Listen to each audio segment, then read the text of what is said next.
the New Yorkers in those days, they would not even talk to each other. They don't know each other, they don't talk, they don't discuss. But after that event, they started to talk. They want to help, they want to do something, they don't want to have this happening again. Okay, so disasters are ways of helping all of us to realize that we must learn to love one another, we must learn to serve one another. So in a way, in order to come to that peace, the final peace, we may have to go through a lot of difficulties. This is a baptism of fire, yes. A part of the beginning of the peace that you're talking about. Yes, but it doesn't have to be. If we have love now, then there will be peace tomorrow. And we only need a critical mass of people that have enough love. In other words, some 50%. Okay, once you have a little bit more love than hatred, the whole world will be changed overnight. We don't have to get rid of all the hatred. Okay, but we need just more love energy than energy of hate. Then the world will change. So what we need to do is come up to that critical mass of people. And in the meantime, if we don't love one another, then through our own action, we are creating a lot of problem for ourselves. For example, we create a lot of problem in the environment.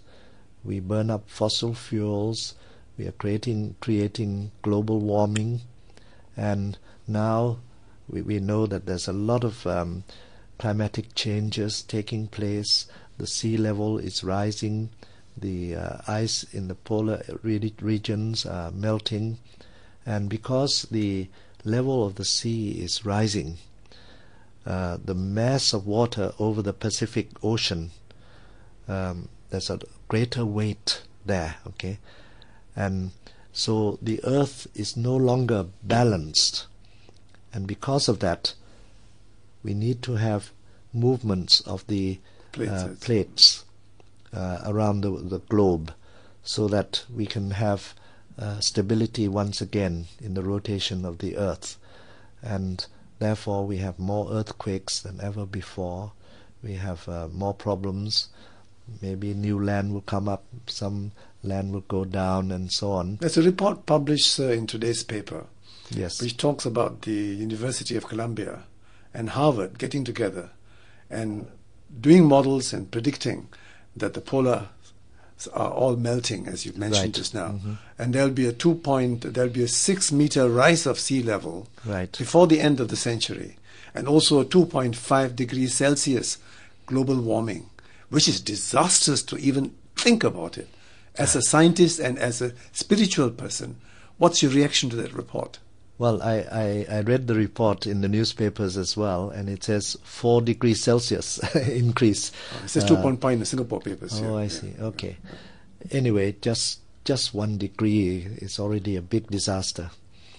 Another 1 degree increase in temperature would mean at least 1 meter rise in the sea level, and the Earth will not be rotating in a normal way anymore. It'll be faster. It'll be wobbling, because it's like a top that is spinning.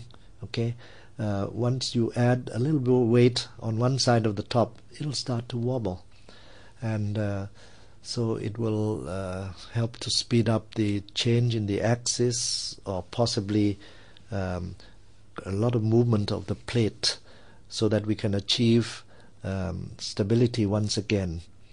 And therefore there'll be a lot of earthquakes and so on. Now, if we can all send out a lot of love, if we serve our fellow human beings, this love energy is far greater than any other energy.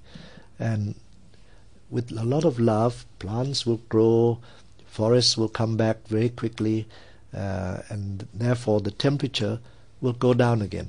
Okay? You talked about plants. I think there was an experiment you did Yes. with students who Yes. planted one side of a paddy field and normal planters did their job. Yes. And the students did it with a lot of love, chanting Gayatri and so on and so forth. Yes. And can you tell us the result of that experiment? Well, we showed very clearly that the plants that received love would grow better, faster, giving more rice than ever before. Actually, I did a very controlled experiment at Chulalongkorn University a few years back, where we grew like marigold plants.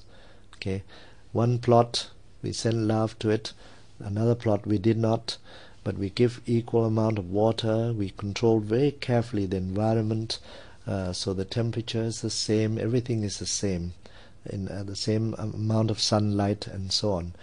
And the plot that received love grew and grew, start to flower. Okay. How was the love given? The love was given by the students themselves. They come, okay, and then they start to pray. They said, "May the plants be well and happy," and so on. And they actually, what they do is to radiate light, love in the form of light, to the plants, so that the plants are full of light. Okay, that's how they radiate their love. A mental radiation, and Mental- vocal as well. Yes, mental radiation, imagining. You use your imagination to help in the radiation of that love, of energy. It's really light, and they simply imagine that light covering the plants in one plot, but not in the other plot.